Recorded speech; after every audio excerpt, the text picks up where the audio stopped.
Pickup को बचाइबाकू जाई truck पसिला train भितर हेल्पर समेत 3 गुरुतर अवस्था आहत।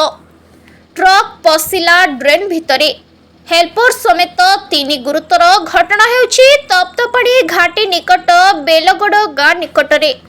सूचना प्रकार एक मालबोझेई ट्रक ब्रह्मपुर अभिमुखे 326 नंबर जातीय राजपथ देई जीवा बाटरे बेलगड़ गाँ निकटरे रास्ता पार्श्वरे ठिया होइतिबा पिकअप भ्यान को बचाइबाकू जाई भारसाम्य हराई मुख्य रास्ता पार्श्व ड्रेन भितरे पसी ओलटी पड़िथिला।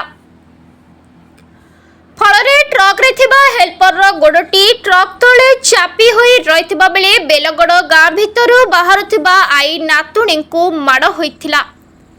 एक काठबाजी आई सरस्वती सबर गोड़ माड़ होइतिबा बेले 1.5 वर्षर नातुणी मानसी को आई भୟରେ छाड़ी देइथिले।